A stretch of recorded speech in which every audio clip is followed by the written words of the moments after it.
सतगुरुदेव की जय। सर्वसंग से प्रार्थना है, सत्संग प्रारंभ हो रहा है। कृपया सत्संग स्थल पर शांति पूर्वक विराजमान होकर के श्रद्धा से सत्संग सुने। परमेश्वर की प्यारी आत्माओं से पुनर्निवेदन है, सत्संग प्रारंभ हो रहा है। कृपया सत्संग स्थल पर शांति पूर्वक विराजमान होकर के श्रद्धा से सत्संग सुने। सत साहिब कोटि कोटि सिजदा करूं, कोटि कोटि प्रणाम। चरण कमल में राखियो मैं बांधी जाम गुलाम। कुता हूँ गुरुदेव का, रामपाल दास का नाम। गले प्रेम की जेवड़ी, जाखें चोवा जाऊं मैं। तो करो तो बावड़ू, दूर दूर करो तो जाऊं। ज्यों राखो त्यों ही रहूं, जो देव सो खाऊं। परम पिता परमात्मा पूर्ण ब्रह्म सारी सृष्टि के रचनहार कबीर परमेश्वर कबीर देव जी की असीम रजा से आप सभी पुण्यात्माएं परमात्मा की महिमा सुनने के लिए उपस्थित हुए। जिस प्राणी के, जिस जीव के पूर्व जन्म के शुभ संस्कार उदय होते हैं, उनको मानव शरीर प्राप्त होता है। और मानव शरीर प्राप्त करके जो प्राणी सत्संग उपलब्ध करते हैं, जिनको सत्संग प्राप्त होता है, वो और भी ज़्यादा शुभ संस्कारी हंस होते हैं। परमात्मा कबीर परमेश्वर जी हमें याद दिलाते हैं, मानुष जन्म पाय कर जो नहीं रटे हरि नाम। जैसे कुआ जल बिना बनवाया क्या काम। परमेश्वर जो हमारे जनक हैं, जो हमारे हितैषी हैं, और जो हमें यथार्थ तत्व ज्ञान और यथार्थ भक्ति विधि बताने के लिए स्वयं ही यहाँ इस काल के लोक में प्रवेश होते हैं। सतलोक से अपने निज सुख में स्थान से चलकर वो भगवान आते हैं। वही आकर के हमें ज्ञान कराते हैं कि आप जिस लोक में रह रहे हो, ये लोक काल का है और काल के अर्थ से आप परिचित हैं। श्रीमद् भगवत गीता अध्याय नंबर 11 के श्लोक नंबर 32 में गीता ज्ञानदाता श्री कृष्ण जी में प्रवेश करके ये काल बोल रहा है। ये कह रहा कि अर्जुन, मैं काल हूँ और सभी लोकों का नाश करने के लिए अब प्रवृत्त हुआ हूँ। अब श्री कृष्ण जी तो पहले ही अर्जुन के साथ थे, तो श्री कृष्ण ये नहीं कह सकते कि मैं काल हूँ और अभी सबको खाने के लिए अब प्रवृत्त हुआ हूँ, अब मैं प्रगट हुआ हूँ। ये काल कौन है, इसके विषय में रह रहकर सत्संग के माध्यम से बताया गया है और बताते रहेंगे। आज थोड़ा सा विषय दूसरा रहेगा। तो श्री कृष्ण जी के अंदर प्रवेश करके ये काल बोल रहा है।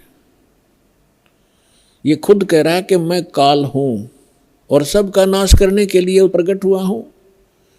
तो इससे सहज समझ में आ सकता है विचार किया जा सकता है कि जिसको हम भगवान मान रहे थे वो तो काल है, जिससे हम सुख की आशा करते थे उसके पास सुख नाम की वस्तु नहीं है। जैसे कोई अंगारों से, अग्नि से और शीतलता खोजने की चेष्टा करता है तो उसको ज्ञान नहीं है, किसी ने भ्रमित कर रखा है, उसको हाथ जला रहा है रह कर। ठीक इसी प्रकार अब तक जितने ऋषि, महर्षि, साधु, संत हुए हैं जो परमात्मा से परिचित नहीं हो पाए, जिनको भगवान मिले नहीं, उन्होंने इस काल को ही परमात्मा जानकर इससे सुख प्राप्ति के लिए हजारों वर्षों तक अपने शरीरों को गला दिया सुख की प्राप्ति में। अब प्रश्न यही उठता है कि जहां अंगारे बरस रहे हों और वहां पर शीतलता की आशा जो करता है तो वो अज्ञानी व्यक्ति होता है। तो अभी तक हम अज्ञानी थे इस काल के लोक में और हम सुख खोज रहे थे। तो परमेश्वर ने आके बताया कि जिसको आप सुख मानते हो, किसको सुख मानते हो? जो निर्धन है वो सोचता है कि धनवान सुखी, धनवान ये सोचता है कि राजा सुखी, धनी सोचता है कि मेरे सामने भी बहुत सी प्रॉब्लम आती हैं, समस्याएं आती रहती हैं, कहीं चोरी का डर है, कभी कोई टैक्स देना पड़ता है, कभी कुछ करना होता है, तो वो सोचता है कि राजा सुखी। परमात्मा कहते हैं राजा को स्वप्न में भी सुख नहीं होता। राजा लोग अंत में वो सोचते हैं कि स्वर्ग के देवता सुखी होंगे। स्वर्ग के देवता सोचते हैं कि इस इंद्र को सुख घना है क्योंकि वो देवताओं का राजा है। अब इंद्र की हिस्ट्री, कहानी आप पढ़ोगे पुराणों के अंदर, इंद्र जैसा दुखी प्राणी नहीं। इंद्र सोचता है कि ब्रह्मा, विष्णु, महेश सुखी होंगे, मुझे सुख नहीं, क्योंकि उसको पता होता है जितना निर्धारित समय उसका होता है उसको पूर्ण करने के उपरांत वो फिर 84 लाख योनियों में सबसे पहले गधे की योनि से प्रारंभ करता है अपने 84 लाख प्रकार के कष्टों में, जो प्राणियों के शरीरों में कष्ट उठाने होते। तो उसको रह रह कर वो बात याद रहती है कि इसके बाद मेरी ये हालत होगी, लेकिन उस झूठे सुख को वो छोड़ नहीं पाता, और छोड़ भी दे तो उसके पास विकल्प नहीं कि करूं क्या। ब्रह्मा, विष्णु, महेश सोचते हैं कि हम सुखी नहीं, क्योंकि उनका इतिहास देखिएगा। आप पुराणों को कभी पढ़ा हो, नहीं तो रिमाइंड करना कभी कभी। अब थोड़ा सा उदाहरण देंगे आपको। जैसे भगवान शंकर जी को हम भगवान माना करते थे, कंप्लीट गॉड मानते थे, मृत्युंजय, कालज्ञ, सर्वेश्वर, महेश्वर कहा करते थे। इसको हम कहें कुछ भी, लेकिन ये परमात्मा नहीं है, कंप्लीट गॉड नहीं है। उदाहरण के लिए ये सुखी भी नहीं है। कैसे? एक समय विष्णु जी भी सुखी नहीं है। विष्णु अवतार श्री रामचंद्र रूप में राजा दशरथ के घर जन्म लिया, ये सभी हमारे धर्म गुरु भी बताते रहे हैं और इनके लीला, इनकी जीवनी भी बताती है। श्री रामचंद्र उर्फ विष्णु जी कितने सुखी थे आपको खूब पता है। छोटी सी उम्र में विवाह हुआ, विवाह होते ही वनवास हुआ, और वनवास के अंदर उनकी धर्म पत्नी का अपहरण हुआ। रावण के साथ युद्ध हुआ, करोड़ों जीवों का विनाश हुआ।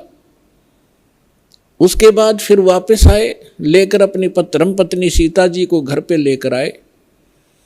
किसी धोबी के कहने से उनको घर से निकाल दिया, गर्भवती को। पुत्र कहीं, परिवार कहीं और श्री राम कहीं। वो प्राणी सपने में सुखी नहीं हो सकता जिसके बालक दुखी हो कि तो जंगल के अंदर। जिस समय श्री रामचंद्र जी को वनवास प्राप्त था, सीता जी का अपहरण हो चुका था, श्री रामचंद्र जी विलाप कर रहे थे, रो रहे थे सीता जी की खोज में। ऊपर से भगवान शंकर अपने द्वीप से, अपने लोक से श्री रामचंद्र जी अर्थात विष्णु जी को प्रणाम कर रहे थे। ऊपर से पार्वती जी की दृष्टि पड़ी कि ये किसको प्रणाम कर रहे हैं महेश्वर। पूछने पर पता चला कि नीचे जो व्यक्ति रो रहा है, वृक्षों से लिपट लिपट कर रो रहा है, पशुओं से गले मिल रहा है, उनसे पूछ रहा है मेरी सीता कहाँ गई, उसको ये प्रणाम कर रहा है और उसको विष्णु भगवान का अवतार बता रहा है कि भगवान विष्णु हैं। पार्वती जी को ये बात अच्छी नहीं लगी, उसको विश्वास नहीं हुआ कि सचमुच ये व्यक्ति जो सामने रो रहा है और जिसकी पत्नी का अपहरण हो चुका है, जिस कारण से रो रहा है, तो ये भगवान नहीं हो सकता। पार्वती जी ने कहा कि जो व्यक्ति रो रहा है आप उसको भगवान बता रहे हो, मुझे विश्वास नहीं। मैं तो इसकी परीक्षा लूंगी और सीता रूप बनाऊंगी इसकी पत्नी का, और यदि ये मुझे पहचान लेंगे तो मैं मान लूंगी कि ये भगवान है।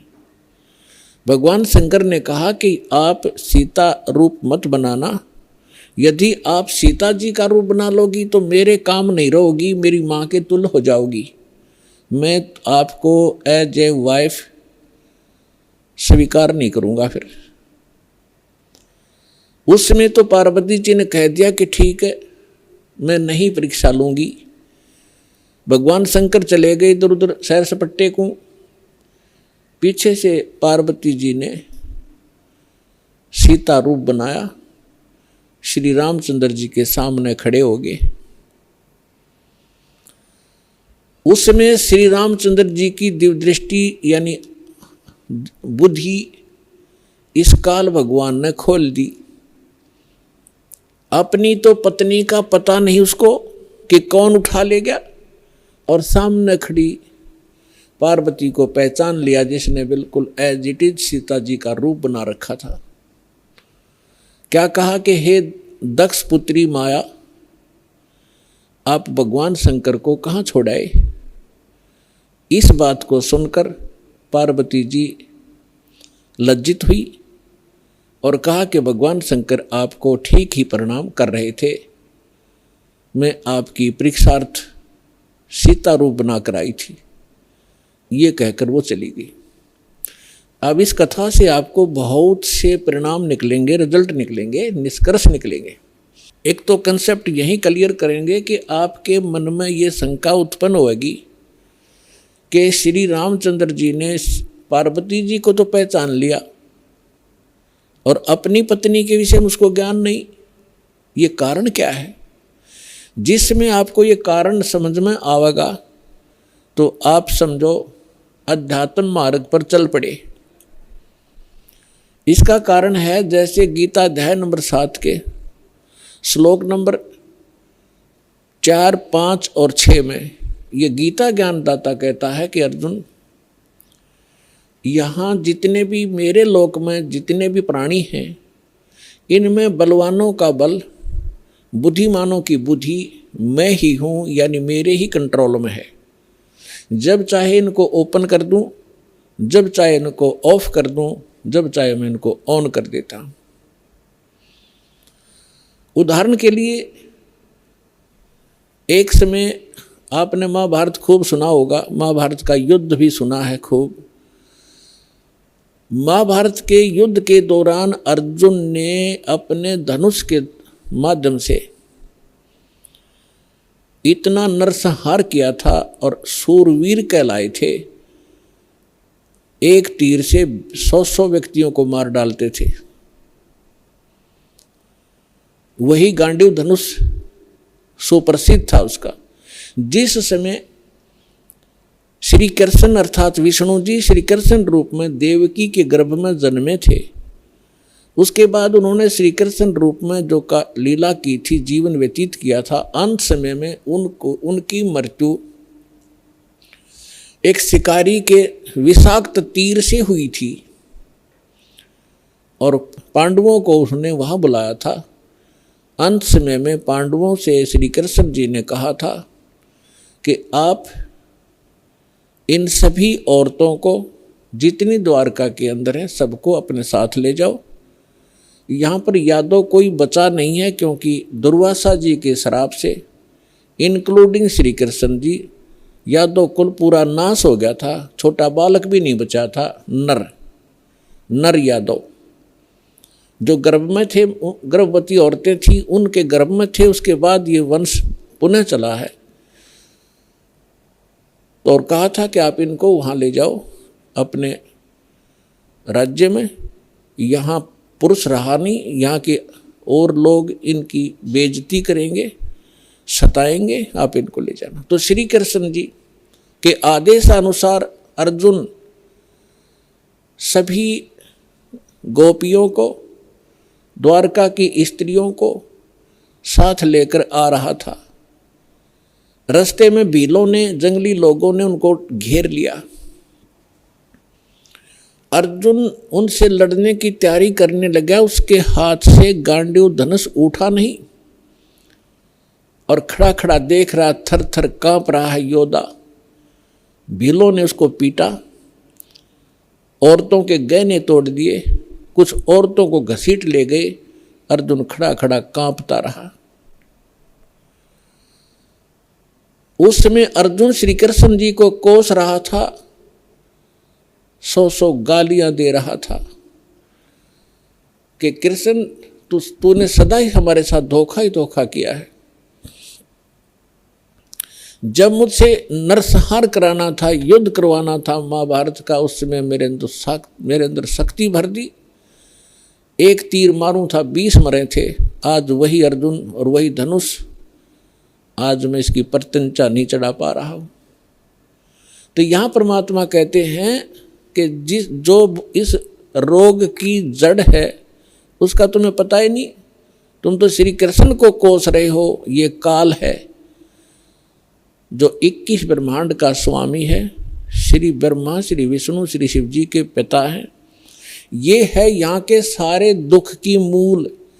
और वो खुद कहता है गीता अध्याय नंबर 7 के श्लोक 5 से लेकर 6-7 में कि मैं बलवानों का बल और बुद्धिमानों की बुद्धि मैं ही हूँ, यानी मेरे कंट्रोल में है। अब जब उसने नाश करवाना था महाभारत का, तब तो उसको बल दे दिया, अब स्विच ऑफ कर दिया। अर्जुन खड़ा खड़ा पिट रहा है।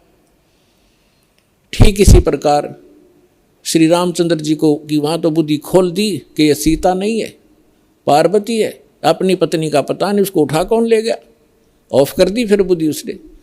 तो पुण्यात्माओं, ये काल एक भयंकर जाल है।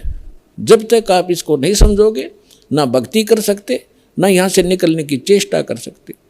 इसीलिए आपको रह रह कर यहाँ बुलाया जाता है, इस काल के जाल को विस्तार से समझाया जाता है, ताकि आपको डर बने। आप कहाँ रह रहे हो, यहाँ क्या आशा लगाए बैठे हो, किसके लिए सारा दिन भटक रहे हो।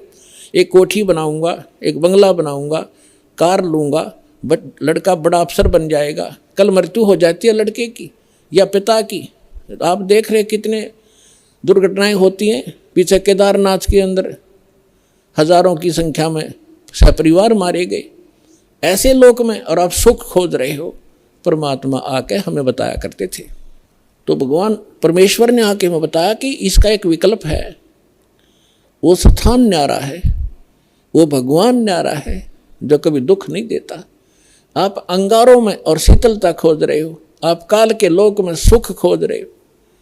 अब प्रसंग पर आते हैं कि ब्रह्मा विष्णु महेश भी सुखी नहीं। अब उधर से जब भगवान शंकर को पता लगा कि काल के हाथ में बुद्धि, उसने बुद्धि ऑन कर दी शंकर भगवान की, दिव्य दृष्टि से देखा और अपनी पत्नी से पूछा कि तू क्या सीता रूप बनाकर गई थी तू? तो उसने मना कर दिया कि नहीं, मैं नहीं गई, भगवान मैं नहीं गई, कि झूठ बोलती है तू झूठ बोलती है। इस बात से वो झिझक गई और चुप हो जाना ही उसका स्वीकृति मानी गई कि सचमुच इसने गलती की है। तो भगवान शंकर ने पार्वती जी से अपनी पत्नी के रूप में उससे व्यवहार करना बंद कर दिया, बातें करना भी बंद कर दी, एक तरफ मौन साध कर बैठा रहते थे, बहुत ही कम बोलने लगे और कहने लगा कि मैंने आपको एक वफादार माना था, आपके ऊपर मैं वो विश्वास करता था कि मेरी धर्मपत्नी कभी मेरे को डिसीव नहीं करेगी, धोखा नहीं दे सकती, और जब आप मुझे धोखा दे सकते हो तो फिर बाकी संसार से मुझे क्या लिंक रहा, क्या विश्वास रहा। और साफ कह दिया कि तू मेरी माँ का रूप धारण कर चुकी है, मेरी पत्नी रूप में नहीं स्वीकार्य हो सकती। जैसे श्री ब्रह्मा जी सबसे बड़े, विष्णु जी सेकंड नंबर के, शंकर भगवान तीसरे नंबर के, तो बड़े भाई की पत्नी माँ के तुल्य मानी जाती है। तो उसने कहा भगवान शंकर ने कि आपने मेरे बड़े भाई की पत्नी विष्णु की पत्नी का रूप बना लिया सीता, इसलिए आप आज के बाद मेरी पत्नी नहीं माँ के तुल्य हो। अब वो समझ गई कि इन्होंने जो फैसला ले लिया अटल होता है। 10 दिन 20 दिन महीना 6 महीने वर्ष इंतजार की, लेकिन रिजल्ट निल रहा। भगवान शंकर ने उनसे कोई बात नहीं की, हमेशा क्षुब्ध रहते थे। तो पार्वती, अब माँ लड़की को क्या होता है, जब ससुराल के अंदर दुख होता है तो अपने पीहर को जाने की सोचती है, उसका तीसरा विकल्प नहीं होता। तो पार्वती ने सोचा कुछ दिन अपने घर चली जाती हूँ, इनका दिमाग ठीक हो जाएगा। ये सोचकर पार्वती अपने पिता दक्ष के घर पर आ गई। और राजा दक्ष ने उस समय एक यज्ञ कर रखा था, और एक नियम है ब्राह्मणों ने बना रखा था, ऋषियों ने, कि जब भी कोई यज्ञ करे तो अपनी सभी बेटियों को, संबंधियों को और उनके पतियों को, दामादों को आमंत्रित किया जाए और प्रतिदिन उनको आदर के साथ उनको प्रतिदिन दक्षिणा दी जाए, जैसे ब्राह्मणों को देते हैं। तो ऐसा नियम था कि जितनी भी राजा दक्ष की अन्य बेटियां थी वो सभी आमंत्रित थी, और उनके पति यानी दामाद भी आमंत्रित थे। सबके आसन उचित स्थान पर सबको बैठा रखा था। जितने समय तक यज्ञ का और सत्संग का प्रयोजन चलता था, 2-4 घंटे 10 घंटे, तो उस समय सभी अपने अपने आसन पर विराजमान रहते थे। और किसी भी कारण से कोई लड़की का पति नहीं आ सका तो उसका आसन लगाया जाता था, खाली छोड़ा जाता था, और सबको जो भी दक्षिणा दी जाती थी उसका भी उसके ऊपर भाग प्रतिदिन रखा जाता था आसन पर। तो जो ही पार्वती जी उस अपने घर पे पहुंची, पता चला कि पिताजी ने यज्ञ कर रखा है, और ये यज्ञ 2-3 दिन से चल रहा है। अब सारे यज्ञ मंडप में घूम के पिता के सामने पहुंची। पिताजी ने मुंह मोड़ लिया, क्योंकि पार्वती जी ने राजा दक्ष के मर्जी के विरुद्ध भगवान शंकर से विवाह किया था, जिस कारण से पिता अक्षुब्ध था। जब पिताजी ने ठीक से बात नहीं की, ये भी नहीं कहा कि आगी बेटी, तो पार्वती वहाँ दुखी हुई, अपनी माँ के पास घर पे पहुँची। बेटी माँ को ही उलाने दिया करती है, माँ के सामने अपना दुख रोया करती है। अपनी माँ के सामने जाकर कहा कि माँ, तुमने ऐसा भेदभाव हमारे साथ क्यों किया? आपने सभी अन्य मेरी बहनों के पति भी बुला रखे हैं, बहनों को भी आमंत्रित किया है, आपने हमें ना बुलाया ना आमंत्रित किया, और जिन बहनों के पति नहीं आए हैं उनका आसन लगा रखा है, उनका भाग सबको दिया जा रहा है। आपने न तो अपने दामाद का आसन लगवा रखा है, ना ही उनको आमंत्रित किया है और ना मुझे आमंत्रित किया। अब माँ ने कहा कि बेटी, ना तो आप मेरी बात मानती, ना तेरा पिता मानता, तू जाने तेरा बाप जाने, उनसे बात कर। अपनी मर्जी से तूने विवाह किया, जिस कारण से वो दुखी है तेरे से। वो फिर अपने पिता के पास गई और दक्ष से कहा कि पिताजी, आपने न तो हमें आमंत्रित किया और न ही आपने अपने दामाद को बुलाया, ना उनका कोई भाग आसन आपने लगा रखा है, ना उनका हिस्सा निकाल रहे हो। तब दक्ष ने कहा कि तू आई किस लिए यहाँ पर, तेरे को किसने आमंत्रित किया था? अपनी मर्जी से विवाह किया था, रह उसके साथ, उस जंगली के साथ रहे। ऐसी बहुत सी बातें बकवास की। तो पार्वती ने देखा कि भगवान शिव अब मुझे स्वीकार करेगा नहीं, घर में मेरा सत्कार नहीं। तो उसी समय एक हवन कुंड बना रखा था, उसमें अच्छे गेर कर 1 क्विंटल लकड़ और गेरे थे, चारों तरफ से डाल रहे थे वह ब्राह्मण ऋषि।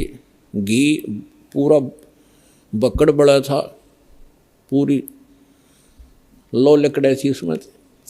तो पार्वती जी यानी दक्ष की बेटी उस हवन कुंड में छलांग लगाएगी, आत्मदाह कर लिया। यज्ञ खंड हुआ, जल्दी से उस लड़की को निकाला गया। तब तक उसका मांस जल चुका था, मर चुकी थी, अस्थि शेष रह गई थी, हार्ड शेष थी। लंबी कथा है, हम जिस उद्देश्य से ये कथा सुना रहे हैं उसी को लेंगे। भगवान शंकर को पता चला, अपने सभी अनुचरों को साथ लेकर वहां पहुंचे। उससे पहले उन्होंने भैरव को भेजा, उसने आकर के वहाँ, बहुत सी लंबी कहानी है। भगवान विष्णु भी विद्वान थे उस यज्ञ में, भगवान ब्रह्मा जी भी विद्वान थे। जब उनको पता चला कि भगवान शंकर अपनी सेना के साथ आ रहे हैं, तो ब्रह्मा जी तो पहले भाग गए, विष्णु जी भागने लगे। तब शंकर दक्ष ने कहा कि भगवान, मैंने आपकी ही सुरक्षा में ये यज्ञ किया था, आप भी मुझे आपत्ति में छोड़ कर जा रहे हो। तो भगवान विष्णु फिर रुक गए थे, उन्होंने लड़ाई की। लड़ाई में फिर वो काफ़ी परास्त हुए, शतब्द हो गए, फिर भाग गए वह वहाँ से छोड़कर। ये पुराण में वर्णन है, शिव पुराण में। कहने का भाव ये है कि भगवान शिव ने आकर के राजा दक्ष की गर्दन काट दी। अन्य के कहने से फिर उनको दोबारा जीवित किया गया, जैसे कोई बकरा लाकर उसके मुख पर लगा दिए। प्राण की कथा आपने खूब सुन रखी। हम इस विषय पर आएंगे अपनात्मा। जैसे यहाँ फिर एक शंका उत्पन्न हो जाएगी आपको कि भगवान शिव ने राजा दक्ष को जीवित कर दिया और बकरे की गर्दन लगा दी, तो भगवान शंकर में भी तो शक्ति है। पुण्यात्माओं, जैसे धर्मदास जी ने एक बार आदरणीय धर्मदास साहिब जी ने भगवान कबीर परमेश्वर जी से यही प्रश्न किया था कि हे परमात्मा, आप कह रहे हो कि राम और श्री कृष्ण ये समर्थ भगवान नहीं है, यानी विष्णु और शंकर और ब्रह्मा जी। विष्णु जी के अवतार श्री कृष्ण जी आए हुए थे, उन्होंने राजा मोर ध्वज के घर पर एक लीला की थी, जाकर 2 साधु रूप बना के। और राजा मोर ध्वज ने अपने पुत्र तामर ध्वज को आरे से चीर दिया था, भगवान श्री कृष्ण जी ने उसको जीवित कर दिया था। आप ये कह रहे हो कि ये सक्षम नहीं है, ये बात मेरे गले उतरती नहीं। तब परमात्मा ने उदाहरण दिया था कि पुत्र बात सुन, यहाँ तो मोर ध्वज के पुत्र तामर ध्वज को श्री कृष्ण जी ने जीवित कर दिया आरे से 2 फाड़ कर होने के उपरांत, और उसका सगा भांजा सुभद्रा पुत्र अभिमन्यु महाभारत के युद्ध में मारा गया था। पांडवों का कुलनाश हो रहा था, हाहाकार मची थी। श्री कृष्ण रो रहा था, उसकी बहन रो रही थी, पांचों पांडव टक्कर मार रहे थे, उस समय अभिमन्यु को जीवित नहीं किया उसने। उस समय कहाँ गई थी उनकी वो सामर्थ्य? तब धर्मदास जी ने कहा था, भगवान इसका उत्तर भी आप ही दे सकते हो, हम तो बस इतने बच्चों जैसे प्रसन्न है, हमारे बच्चों जैसी बुद्धि है हमारी। ये भी बात सही है आपकी कि वहाँ क्यों ना जीवित किया उसको। तो परमात्मा ने कहा कि ताम्रध्वज लड़के की आयु शेष थी, और जिसकी आयु शेष है, ये डॉक्टर एक टांग काट कर दूसरी जगह लगा देते हैं, यहाँ की खाल उतारी वहाँ जोड़ देते हैं, ये तो एक वैज्ञानिक कर देते हैं इस काम को। और जिनकी आयु नहीं रहती है, डॉक्टर फेल हो जाते हैं। खुद डॉक्टर हार्ट अटैक का हार्ट का स्पेशलिस्ट डॉक्टर, और हार्ट की बीमारी से ग्रस्त, और हाथ में गोली टेबलेट, खा भी नहीं पाया, 1 मिनट में सांस पूरा हो गया। तो भगवान से बड़ा ना कोई विज्ञान है, ना ये छोटे भगवान है। भगवान तो भगवान ही है, वो समर्थ है, सत्य पुरुष है। तब परमात्मा ने बताया कि ताम्रध्वज की आयु शेष थी, अभिमन्यु की आयु इतनी ही थी, और ये भगवान इतना ही काम कर सकते हैं। आयु शेष थी तो उसकी राजा दक्ष को दूसरे गर्दन जोड़ दी, चल भाई, लेकिन ये सक्षम नहीं है। अब आगे देखना क्या होता है कि भगवान शंकर ने पार्वती जी की अस्थियां उठा ली और 10,000 वर्ष तक उसको सीने से लगा के पार्वती पार्वती दक्ष माया दक्ष पुत्री करते करते पागलों की तरह भटकता रहा। अपने आत्मा अब ये हम भगवान ब्रह्मा, भगवान विष्णु, भगवान शिव जी को सुखी माने, ये सुखी है, ये सुखी व्यक्ति के लक्षण है। 10,000 वर्ष तक पागलों की तरह खाना ना पीना ना, हाय पार्वती, हाय दक्ष माया, हाय दक्ष की पुत्री।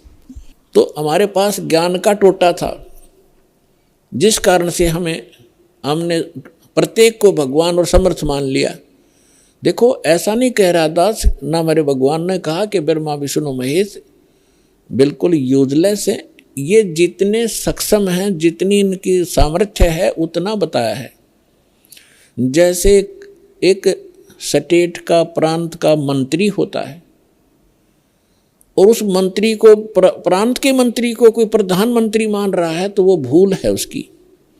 तो परमेश्वर ने और परमेश्वर से प्राप्त ज्ञान से इस दास ने ये इतनी भूल मिटाई है कि जिसको आप समर्थ शक्ति मान रहे थे, श्री ब्रह्मा, श्री विष्णु, श्री शिव जी, दुर्गा आदि को, ये समर्थ नहीं है। ये केवल 21 ब्रह्मांड के अंदर एक ब्रह्मांड, 21 ब्रह्मांड इस काल के, इसमें 21 प्रांत समझ लो।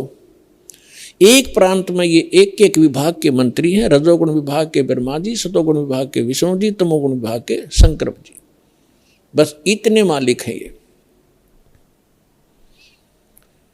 और ये किसी के संस्कार को कम और अधिक नहीं कर सकते, वर्क डन ही देते हैं, अपना किया कर्म ही प्राप्त कराते हैं। समर्थ परमात्मा, परम अक्षर ब्रह्म, सत्य पुरुष कबीर साहिब जी, ये हमारे प्रारब्ध के अंदर, यानी हमारी किस्मत में लिखी हुई हमारे पाप कर्मों का नाश करके, और पाप कर्मों हमें सुखी कर देते हैं। हमारी मृत्यु होनी हो उसको टाल देते हैं। हमारा और भी कोई आपत्ति होनी है, कोई अक्षति होनी है, उसको भी वो जो पाप कर्म से होनी थी, और पाप कर्म नाश हो गया, उस कर्म से ही तो हानि होनी थी, कर्म परमात्मा ने कैंसिल कर दिया, तो सुख हुआ। तो ये केवल समर्थ परमात्मा ही कर सकते हैं। अब दास आज ये बता रहा था आपको कि परमात्मा ने हमें आकर के ये बताया है कि इस काल के लोक में, और आप सुख खोज रहे हो, जिनको आप परमात्मा माना करते थे, थारे भगवान, आपके भगवान सुखी नहीं, कभी सपने में सुख नहीं हुआ उनको। भगवान श्री कृष्ण जी का जन्म हुआ, मामा दुश्मन बन गया, जेल में जन्म हुआ, और मामा शत्रु पीछे पड़ा रहा। कभी जरा सिंह मारने आ रहा है, कभी शिशुपाल लठ उठा रहा है, कभी जरा सिंह, कभी काल्यवन आ गया। आखिर में भगवान ने, यानी ये 3 लोग का जो इतना सामर्थ्य है इस मालिक ने, अपने को राहत प्राप्त करने के लिए कि शायद कुछ सुख का सांस मुझे आ जावे, मथुरा छोड़ दी और द्वारका बनाई। बहुत दूर जाके जंगल होते थे पहले, बीच में बिल्कुल कट ऑफ हो जाता था, पता भी नहीं लगता था कहाँ चले गए लोग। द्वारका समुद्र के अंदर एक टापू में जाकर अपना जीवन निर्वाह किया।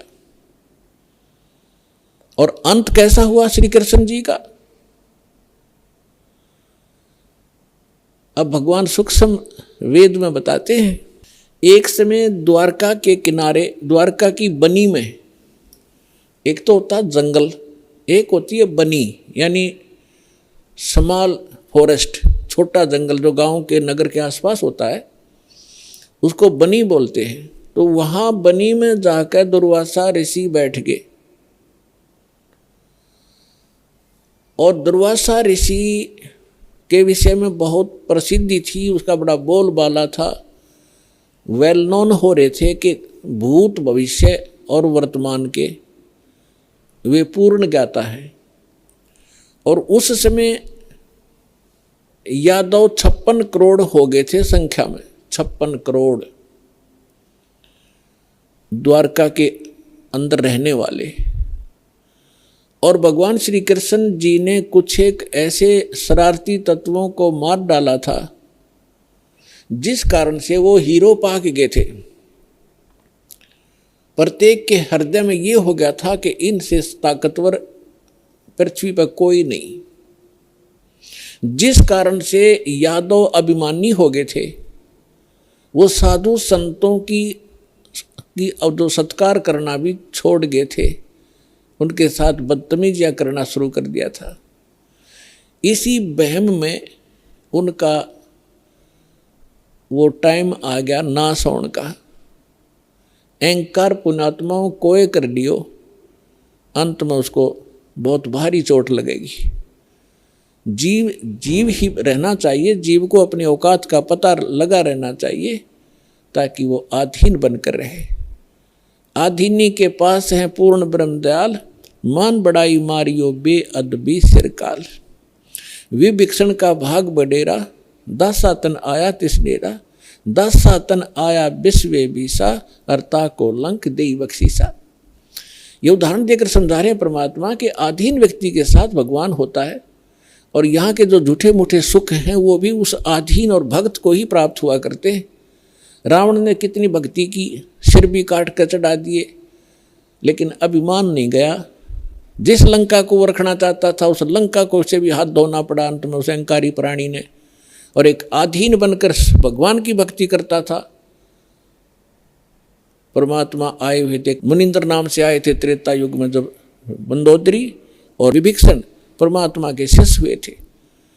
और परमात्मा के ज्ञान से आधीनी आती है, आधीनी शिक्षा पर सभी भगत के गुण संपन्न होते हैं, और जिसके अंदर भगत के गुण है वह भगवान रहता है। जिस कारण से विभीषण को वो लंका भी प्राप्त करवाई दाता ने, और रावण उस लंका को रख नहीं सका। वो भक्ति भी करता था लेकिन अभिमान नहीं कहा। तो कहने का भाव ये है कि इस सत्संग से आपको हर एक पहलू पर रोशनी दी जाएगी ताकि आप परमात्मा के इस तत्व ज्ञान की रोशनी से कहीं ठोकर ना खावें, कहीं गिर ना जावें, अपना काम ना बिगाड़ लें। ये फाउल पॉइंट आपको गिनवाए जा रहे हैं भक्ति के अंदर जो होते। तो यहाँ परमात्मा कहते हैं कि आदीनी के पास है वो पूर्ण ब्रह्म दयाल, मान बड़ाई मारियो हो बेअदबी सिरकाल।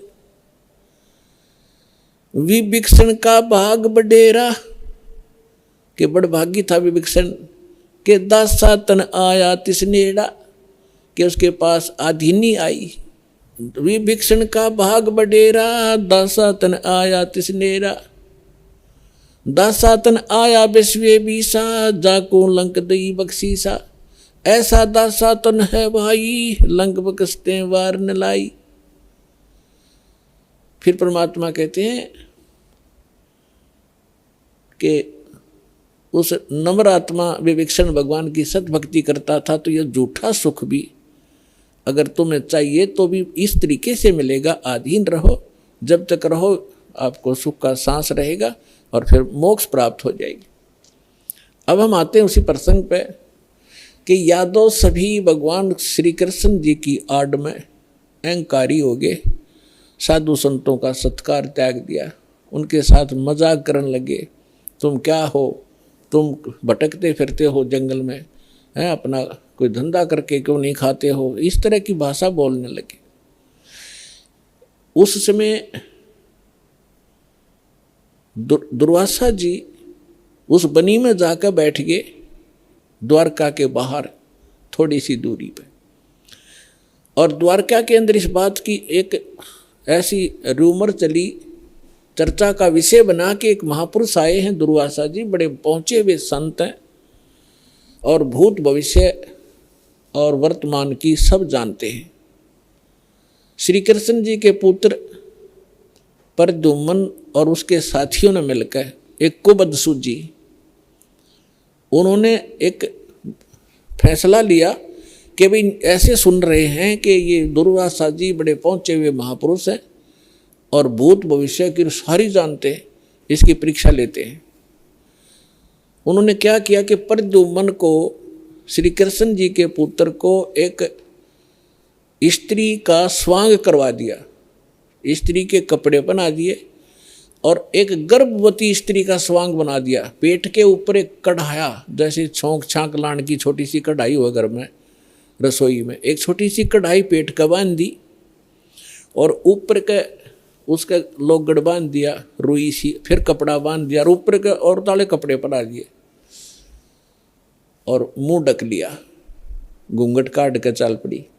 10-12 उसके साथ और जो शरारती स्कीम बना कर गए थे वो गए। दुर्वासा जी के पास जाकर उन्होंने कहा कि भगवान प्रणाम हो ऋषि जी को, हम आपके पास एक समस्या लेकर आए हैं। दुर्वासा जी ने पूछा, बोलो भाई क्या है तुम्हारी समस्या? कि ये व्यक्ति और ये इसकी पत्नी, इनके विवाह को 10-12 वर्ष हो गए थे ऋषि जी, अब भगवान ने दया बख्शी है या गर्भवती हुई है और ये उतावले हो रहे हैं। आपके बारे में सुना है कि आप भूत भविष्य और वर्तमान की सारी जानने वाले हो, तो ये आपसे ये पूछना चाहते हैं कि इसका लड़का होगा कि लड़की? अब दुर्वासा जी ने अपनी दूरबीन ला के देखा, देव दृष्टि, उसे वो समझ गया कि बकवास कर रहे हैं रामजादे। लाल आँख करके और ठाया चिमटा ने बोला, यादव कुल का नाश होगा, इससे तुम्हारा ना सर्वनाश होगा यादव कुल का, भाग जाओ रामजादो, तुम क्या कर रहे हो? और ये तो भाग लिए बालक, आगे थारा नाश होगा इससे। अब वो बच्चे भाग आए गाँव में, बच्चा तक ये था, पोता लड़का हो रहा था निरुद्ध, उसका प्रद्युम्न बन गए। बाकी कुबद तक कभी भी ये जो बुरा कर्म होता है आदमी को किसी न किसी एज में दुख जरूर देगा। तो नगर में जब आए उन्होंने सबको बताया कि ऐसे ऐसे हम गए थे। दुर्वासा जी तो सचमुच जान गए, वो तो सचमुच जानकार है। उन्होंने बता दिया कि ये गर्भवती नहीं है और तुम्हारा नाश होगा, जिससे तुमने गर्भ बना रखा है इसका, इससे तुम्हारा नाश होगा। तो गांव के जो मुखिया और बुद्धिमान से व्यक्ति बुजुर्ग थे, उनको चिंता बनी कि बच्चों ने तो बकवाद कर दी और उसने श्राप दे दिया, सारे मरेंगे तब। तो उनमें से कुछ कहने लगे कि हमारे सिर पर भगवान श्री कृष्ण बैठे हैं। वाह भाई वाह, ये भी कोई डर की बात है, चलो उसके सामने उनसे प्रार्थना करते हैं। अब श्री कृष्ण जी के पास गए, श्री कृष्ण जी से जाकर अपना चिंता का विषय बताया कि भगवान ऐसे ऐसे बच्चों ने मजाक कर दिया और दुर्वासा जी ने श्राप दे दिया, और दुर्वासा जी का श्राप तो बेजाइल कैसा है, ये तो वापस हो ही नहीं सकता। तब श्री कृष्ण जी से कहा कि आप ही हमारी रक्षा कर सकते हो, आप समर्थ हो, सर्वशक्तिमान हो, आप विष्णु अवतार हो, जैसे भी उनके गुणगान किए। श्री कृष्ण जी ने कहा कि भाई देखो, बच्चों को वहीं भेजो और दुर्वासा जी से माफ़ी मांगे, वो अक्षमा करेगा तो बात बनेगी। उन बच्चों को लेकर नगर के मुखिया व्यक्ति, मौजिद से जो बुद्धिमान व्यक्ति बुजुर्ग से सारे साथ गए, हजारों की संख्या में। दुर्वासा जी के सामने उन बच्चों को कहा कि माफ़ी मांगो। उन्होंने प्रणाम किया, माफ़ी मांगना चाहा अक्षमा याचना की, लेकिन दुर्वासा जी ने कहा कि जो मेरे मुख से वचन निकल गया वो वापस नहीं हो सकता। आप जाइए, अपने बच्चों को समझा के रखना चाहिए था, साधु संतों के साथ बकवास नहीं किया करते, आप जा सकते हैं। अब इसको वापस करना मेरे बस की बात नहीं है। फिर वापस आ गए, फिर श्री कृष्ण जी के पास के भगवान, उन्होंने तो मना कर दिया कि मैं अब कुछ नहीं कर सकता। अब श्री कृष्ण जी ने कहा कि देखो किस चीज से, अब पुण्यात्माओं इस कथा से आपको बहुत सा ज्ञान होगा, हर पहलू पर इस पर विचार दास आपको देगा। अब देखो हम किसी, ये जो श्राप दे दिया है 3 ताप के अंदर आता है। किसी को श्राप दे देना, किसी पर गाल देना, किसी का प्रेत आत्मा छोड़ देना, किसी का जंतर मंत्र कर देना, किसी के ऊपर काला जादू कर देना, ये 3 ताप के अंतर्गत आते हैं। और इन 3 तापों के दुख से पूरे यादोग्रस्त हो गए। और श्री कृष्ण भगवान कल आवे, श्री कृष्ण जी उस ताप से मुक्त नहीं कर सका, उनका नाश हुआ लास्ट में। हालांकि समाधान भी बताया उन्होंने। अब और जितने इनके पुजारी हैं, राम कृष्ण ब्रह्मा और शंकर भगवान के जो संत हैं, उनके गुरु ने उन पदों पर बैठे हैं, वो भी समाधान बताते हैं। जब श्री कृष्ण जी के समाधान बताने से जो साधना क्रिया उसने बताई उनके करने से कुछ लाभ नहीं हुआ, तो ये इनके जो पुजारियां के बताए हुए समाधान से आप क्या लाभ लोगे, इससे इतना निष्कर्ष निकलेगा। अब क्या हुआ कि श्री कृष्ण जी ने कहा कि देखो चिंता मत करो, सीधा सा हल है इसका कि किस से हमारा नाश होगा, कि जो कढ़ाई बांधी थी पेट पे, लोहे की कढ़ाई, और जो कपड़े पहन रखे थे, वो लोगड़ रुई लगा रखी थी, इनको तो जला दो, कपड़ों को तो। रही बात कढ़ाई की, उस कढ़ाई को प्रभास क्षेत्र में चले जाओ, जमुना के किनारे सारे, और अपने ड्यूटी लगाओ 5-5, 10-10, 20-20 व्यक्तियों की डेली, कि उस कढ़ाई को पत्थर पर घिसा कर उसका चूरा बनाकर जमुना में फेंक दो। ना रहेगा बांस और ना बजेगी बांसुरी। सबने बड़ा अच्छा लगा कि भगवान श्री कृष्ण ने तो कमाल कर दिया, वाह भगवान, वाह भगवान, कि वो गुरु भी थे। श्री कृष्ण जी आध्यात्मिक गुरु भी थे पांडवों के और यादों के। तो इस बात को सुनकर सभी ने खुशी मनाई कि ठीक है, ना रहेगा बांस ना बजेगी बांसुरी। लगा दिए 20-20, 50-50 व्यक्तियों की सेवा, कि जाओ जहाँ भगवान ने बताया उस क्षेत्र में जाके, प्रभास क्षेत्र में, और जमुना के किनारे पत्थरों पर घिसा कर चूरा बना दो। अब घिसाने से पहले दोनों कड़े थे, वो कड़े तोड़े पहले तो अलग अलग पकड़न के। अब उन कड़े घिसाण की ड्यूटी अलग दे दी 4-4, 5 की, कि तुम्हारी ये कभी कितने दिन में घिसाओ इनको। बाकी उन्हें घिसा घिसू के वो कड़ा चूरा बना दिया। एक के पास 2-4 को कड़ा मिला था, जिसने लास्ट में थोड़ा सा रह गया था, वो गोल गोल नौका चमक गया, तो उस चमकदार सा घिसाने से चारों तरफ से चमक गया वो। तो उसने सोचा, जो आलसी सा था, सब ने अपना काम कर दिया, मेरा भी घिसा नहीं, तो उसने सोचा इसे एक कड़े में के बिजली पड़ा, यूं की उसने जंगल में उस जमुना में फेंक दिया वो कड़ा। बाकी शेष कढ़ाई घिसा दी थी, उसका चूरा बना दिया। अब वो किसी मछली ने खाद्य पदार्थ जानकर वो खा लिया, उस मछली को पकड़ लिया एक शिकारी ने, जिसका नाम बालिया नाम का एक दीमर था, जो मछियारा था। उसने पकड़कर मच्छी जब ले गया, वह मछली काटी तो उसमें से वह सफ़ेद धातु निकली, बहुत चमकीली। तो शिकारी ने सोचा कि ये हो ना हो कोई अच्छी फौलाद होगी या कोई चांदी ना हो। वो लेके गया सुनार के पास। सुनार कहने लगा भाई ये चांदी नहीं है, ये तो अच्छा फौलाद अच्छा है। वो लोहार के पास ले गया। लोहार ने कहा कि बहुत अच्छा इस्पात है और इसका क्या बनाऊं? तो शिकारी ने कहा कि मेरे इस तीर का आगे का एरो बना दे, मेरे सर के ऊपर डाल दे, इसने बना के विषाक्त बना देना। तो उसका तीर के जो बाण होता है तीर का, उस बाण के आगे एक गोल एरो होता है, तीखा, ताकि वो पशु पक्षी के जाके सीधा लगे, मार दे उसको। तो वो विषाक्त बनवा लिया। उधर से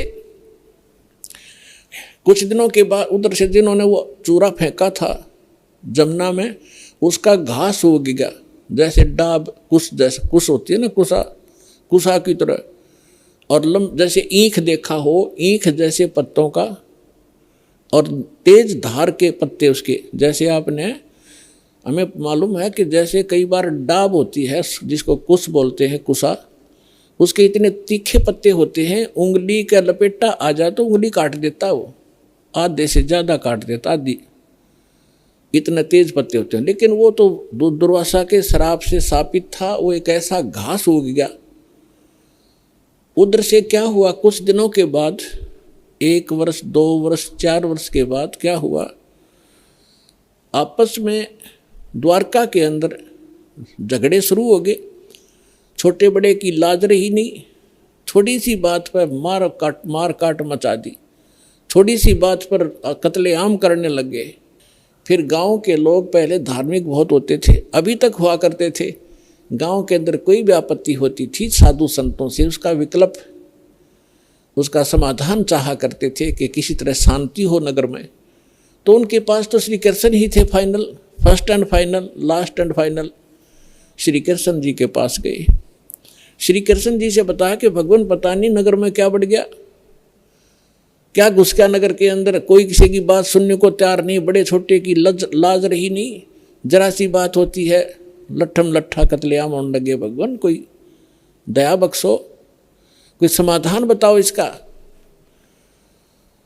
तो श्री कृष्ण जी ने क्या समाधान बताया कि अभी तुम्हारे ऊपर दुर्वासा जी का जो श्राप है वो प्रभावी हो गया, वो फल रहा है। तो बड़े चिंतित हुए। पहले तो भगवान ने समाधान बताया था कि सारे ने घिसा घिसू कर चूरा बना कर डाल दो जमुना में, ना रहेगा बांस, ना रहेगी बजेगी बांसुरी। जब वो इस बात से संतोष पाया था लोगों ने कि चलो हो गया समाधान, और आज फिर श्री कृष्ण जी वही कह रहा है कि दुर्वासा जी का श्राप तुम्हारे ऊपर फल रहा है। अब वो उनके मुंह की तरफ देख रहे हैं, लेकिन हमारी बुद्धि इतना काम नहीं करती। जैसे हम भी ऐसे ही दुखी थे, पहले जाते थे किसी गुरु के पास, वो कुछ अपना दुख लेकर वो कुछ समाधान बताता था, फिर दूसरी बार कुछ और समाधान बताता था, तीसरी बार कह देता था ये तो तेरे भाग में है, तेने भोगना ही पड़ेगा। फिर पहले डले क्यों ढुआ रहा था ये। ऐसे ही ये सब का यही स्थिति है। तो श्री कृष्ण जी ने पहले ये कहा था, फिर कह रहा है कि अब तो ये भोगना ही पड़ेगा तुम्हें। अब ये वो फल गया। तो फिर समाधान पूछा कि भगवान फिर आप समाधान बताओ। ऐसा करो, सभी जितने भी नर यादव हैं, पुरुष, मेल ओनली, चाहे नवजात शिशु भी क्यों ना हो, प्रभास क्षेत्र में जाओ जहाँ वो कड़ा घिसाया था और चूरा डाल रखा था, वह घास उग रहा इतना बड़ा बड़ा कि वहाँ जाकर सभी के सभी जमुना में स्नान करके आओ। तुम्हारा पाप मुक्त हो जाओगे, साप मुक्त हो जाओगे जमुना में नहाने से, स्नान करने से। अब सब बड़े प्रसन्न हुए कि बड़ा सरल उपाय बताया भगवान ने। और सभी अपने अपने बच्चों को, नवजात शिशु से उसी दिन जन्मा था उसी भी लड़के को, ओनली लड़कों को ले गए साथ में और पहुंच गए 56 करोड़ वहाँ पर। पहले स्नान करें जाते ही, ताकि साप कटे, हमारा पाप, ये साप नाश हो, शराब खत्म हो। और बाहर आते ही, क्योंकि पहले मनमुटाव चल ही रहा था सभी का, उसने तू ऐसे क्या बोल रहा था उस दिन, तू ऐसे कह, उधर सारे इकट्ठे हो गए, तो कभी कभी मिले थे। बाहर आते वो एक दूसरे को गाली गलोच, लट्ठम लट्ठा, और घास निकाल लें, घास पाड़े और मारें, गर्दन में लग के आर पार हो जाए, तलवार का काम करने लग गया वो घास। और 56 करोड़ यादव कटका मर गए थे वहाँ साप नाश करान, अपना नाश कर लिया वहाँ जाके। श्री कृष्ण जी के बताए समाधान अनुसार उनका साप तक कटा नहीं, साप तक नाश हुआ नहीं, यादव का नाश हो गया। अब यहाँ परमात्मा कहते हैं कि गरीबदास जी कहते हैं, तुम कौन राम का जब तेजापम और ताते कटे ना ये तीनों तापम। समर्थ का शरणाग हो रंग होरी हो, भाई कदे न हो ए काज राम रंग होरी हो। कि समर्थ की शरण में आ जाओ, तुम्हारा कभी अकाज नहीं होंगे और ये तीनों ताप का नाश हो जाएगा। अब प्रसंग चल रहा है, उसी पर चलते हैं। अब 56 करोड़ यादव कटका मर गए, आपस में कत्लेआम कर दिया। विष्णु पुराण के अंदर लिखा है कि कुछ यादव बच गए थे। श्री कृष्ण जी फिर गए अपने वहां से, नगर से बाहर निकले। उसने उस घास को पाड़ा, उसमें यह लिखा कि वो मूसल बन गए, मूसल। उन मूसलों से शेष बचे हुए यादवों को खुद श्री कृष्ण जी ने मारा, कति नाश कर दिया। और आप जाकर लेट गया प्रभास क्षेत्र में एक वृक्ष के नीचे। भगवान श्री कृष्ण के पैर में पद्म, एक चमकीला पदार्थ, जैसे हमारे तिल हो जाते हैं, मुछ हो जाते हैं, ऐसा उनके पैर में जन्म से ही एक पद्म था। वो रात्रि में ऐसे चमकता था जैसे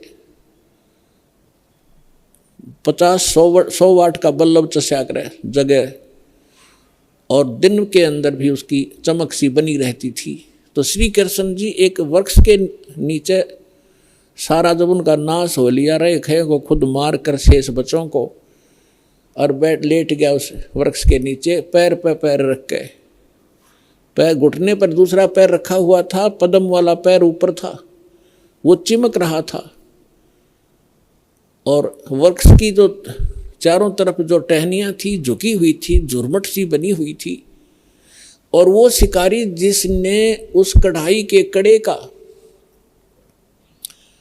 अपना विषाक्त तीर बनवाया था, जहर से बुझा कर तीर बनवा रखा था, उसी तीर को लिए हुए उस दिन, और सुबह से लेकर दोपहर तक वो घूमता रहा जंगल में। कोई शिकार नहीं मिला उसको, शिकार करने गया था। उसने क्या देखा कि वृक्ष की झुरमटें इतनी नीचे तक लटक रही थी, जमीन को छू रही थी। उनकी अंदर से उसने भगवान श्री कृष्ण जी के पैर के पद्म की एक चमक देखी। उसने सोचा कोई मर्ग बैठा है, हिरण, और उसकी आंख चमक रही है। यदि मैं इधर से इधर से जाऊंगा तो ये भाग जाएगा, कोई हिरण मुझे मिला नहीं है, क्यों ना यहीं से इसको मार डालूं। झुरमठों में से निशाना साध कर मर्ग की हिरण की आंख जान कर भगवान श्री कृष्ण के पैर पर तीर मार दिया विषाक्त। ज्यों ही तीर लगा, श्री कृष्ण जी कराहने लगे, रे मर गया रे, मर गया रे, मर गया रे। शिकारी ने सोचा किसी मनुष्य का लग गया, भाई ये तो बात बिगड़गी। दौड़ के आगे देखा, क्या देखा कि द्वारकाधीश मुकुट समेत वहां तड़फ रहा है। उस मुकुट आदि से वो पहचान गया कि ये राजा है। तब उसने करबद्ध होकर कहा कि भगवान मुझे गलती होगी, अनजाने में लग गया मेरी, आप तो अंतर्यामी हैं, आप सारी जानते हो, मेरी इच्छा नहीं थी आपको मारने की, मेरी कोई दुश्मनी नहीं थी आपसे, और ऐसे ऐसे मेरे से गलती होगी, मैंने आपके इस चमक को हिरण की आंख जाना। तब श्री कृष्ण जी ने कहा, क्योंकि काल के हाथ में रिमोट, वह दिव्य दृष्टि दे दी कि भाई ये तेरा और मेरा कोई पिछला अकाउंट था, वो क्लियर हो गया। तेरा और मेरा पिछला हिसाब था, वो क्लियर हो गया, तेरा दोष नहीं। अब वो शिकारी कहने लगा, भगवान आपका और मेरा, आप राजा में रंक, आपका और मेरा क्या हिसाब हो सकता है। तब श्री कृष्ण ने कहा कि मैं श्री राम रूप में आया था राजा दशरथ के घर, और आप थे बाली सुग्रीव के भाई। उस समय मैंने आपको वृक्ष की आड़ लेकर धोखा देकर मारा था, और आपने जब कहा था कि आपने ये बदला देना पड़ेगा, आप युद्ध के नियम से फेल हो गए हो, तब मैंने कहा था कि तेरा बदला दूंगा। आज तेरा मेरा वो अकाउंट क्लियर हो लिया। अब यहां परमात्मा कहते हैं, बदला कहीं ना जात है इस तीन लोक के माही, सतगुरु मिले कबीर से फिर लेन देन कछु नाही। अब क्या बताते हैं कि 3 लोग के इन भगवानों ने भी अपना टिट फॉर टेट पूरा करना पड़ता है। तुम इनसे अपने संस्कार कटवाने की के लिए भक्ति कर रहे हो कि हमारा पाप कटे, हमें दुख दूर और सुख दे। ये अपने दुख नहीं दूर कर सके तुम्हारे कैसे कर देंगे, भगवान कहा करते थे कबीर जी। और समर्थ कबीर साहब की शरण में आने से फिर ये लेन देन समाप्त कर देंगे आपका, कुछ नहीं बचेगा, सब अपनी कलम। इनके पास, समर्थ के पास पावर होती है कि मासा घटे ना तिल बधे, विद ना लिखे जो लेख, और सच्चा सतगुरु मेट कर ऊपर मार दे मेघ। अपने आत्माओं सूक्ष्म वेद में बताया है, दुर्वासा को पे तहां समझन आई नीच, 56 करोड़ या 2 कटे वो मची रुद्र की कीच। अब ये भगवानों की तो दे दिया हिसाब किताब आपको, ये भगवान तो इसे थे आपके। अब जिनको आप ऋषि महर्षि मानते थे, दुर्वासा जी को तोप मानते थे कि बड़े महापुरुष हैं, वो तो नीच थे 1 नंबर के। सूक्ष्म वेद के अंदर परमात्मा ने कहा है कि दुर्वासा कोपे तहां, दुर्वासा वहां क्रोधित हुआ। किस बात पे? बच्चों ने मजाक कर दिया कि बिजली गिर गई थी, साधु संत ठीक है बेटा भाग जाओ, खबरदार आगे बकवाद करी है निकम्मो। ऐसे करते संतों के साथ मजाक करते, इतना कह के छोड़ सके था। और शराब दे दिया तुम्हारा नाश होगा। आम व्यक्ति से भी गिरे हुए थे ये लोग, जिनको मैं ऋषि माना करते थे। एक बुजुर्ग आदमी, बड़े आदमी से को बालक मजाक भी कर ले, उसको इतना भयंकर शराब दिया करते हैं। पुरात्माओं, जैसे किसी के हाथ में बंदूक है, पिस्टल है, और कोई बालक मजाक कर दे और उसका वो गोली मार दे, वो तो एक ढेर आदमी होगा समर्थ, तो उसको पता है कि तू कितनी भयंकर वस्तु लिए रहा है, किसके ऊपर दाग रहा है। वो नीच व्यक्ति होता है, मजाक करने पे भी इतनी भी सहन नहीं कर सकता। तो इस स्थिति के थे वो ऋषि, उनके पास ये हथियार थे वचन के और शराब देने के। तो यहाँ सूक्ष्म वेद में लिखा है कि दुर्वासा को पे तहां क्रोधित हो गए और समझ न आई नीच, ये भी नहीं सोचा तू क्या करने जा रहा है।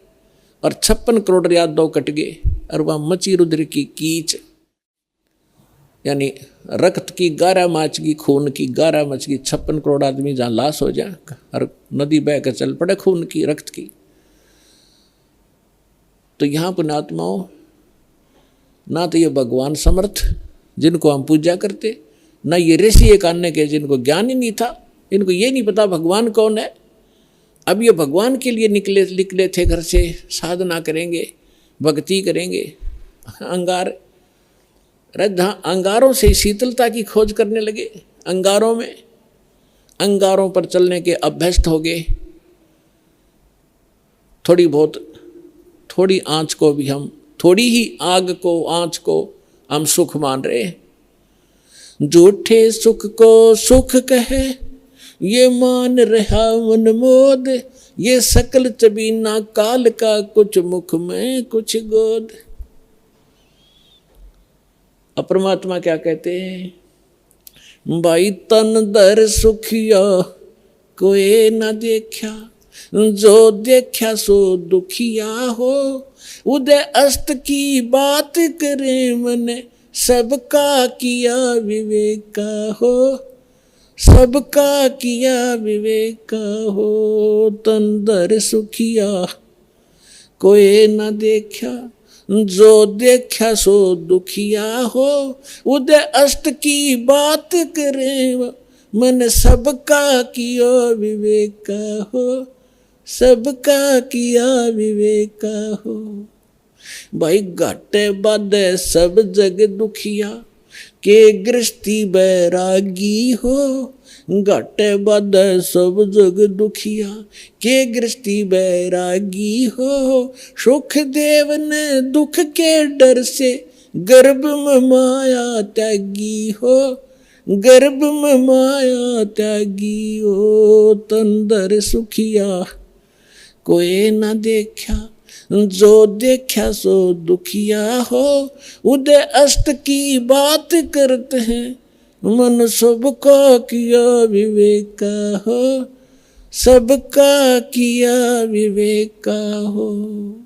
भाई जंगम दुखिया योगी दुखिया, तपस्वी को दुख दूना हो।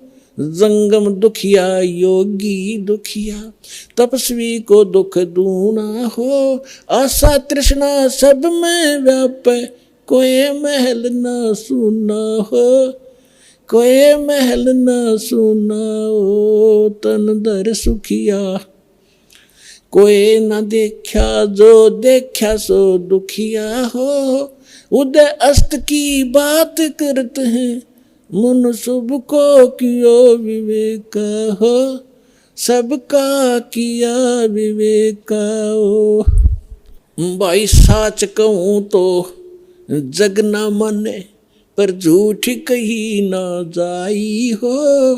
साच कहूँ तो ये जग न माने, पर झूठ कही ना जाई हो। ये ब्रह्मा विष्णु शिव जी दुखिया, जिन ये राह चलाई हो, जिन ये राह चलाई हो। तन दर सुखिया कोई न देखा, जो देखा सो दुखिया हो। उदय अस्त की बात करते हैं, मन सबका किया विवेक का हो, सबका किया विवेक हो।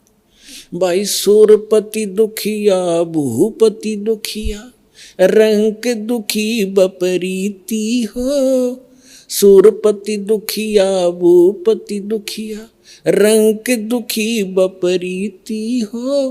कहे कबीर और सब दुखिया, एक संत सुखी मन जीती हो, संत सुखी मन जीती हो। तन दर सुखिया कोई न देखा, जो देखा सो दुखिया हो। उदय अस्त की बात करते हैं, मन सबको किया विवेक का हो, सबका किया विवेक का हो। सूरपति दुखिया भूपति दुखिया, रंक दुखी बपरीती हो। सूरपति दुखिया भूपति दुखिया, रंक दुखी बपरीती हो। कहे कबीर और सब दुखिया, एक संत सुखी मन जीती हो, संत सुखी मन जीती हो। तन दर सुखिया कोई न देखा, जो देखा सो दुखिया हो। उदय अस्त की बात करते हैं, मन सबका किया विवेक का हो, सबका किया विवेक का हो। पुणात्माओं, सौभाग्य आपका और धन आपके माता पिता जिनसे जन्म हुआ।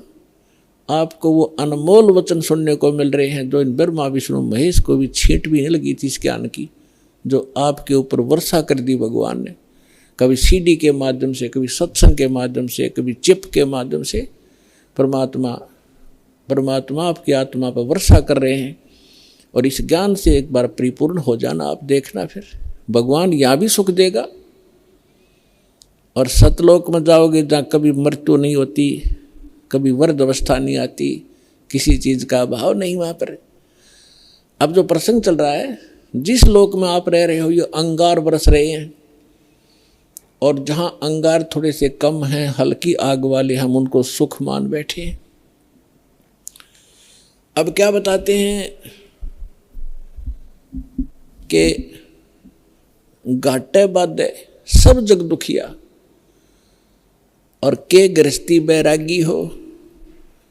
अब देखो पुणात्माओं, परमात्मा पाने के लिए जिसने घर त्याग दिया, हम उसको बैरागी मानते थे, सन्यासी मानते थे।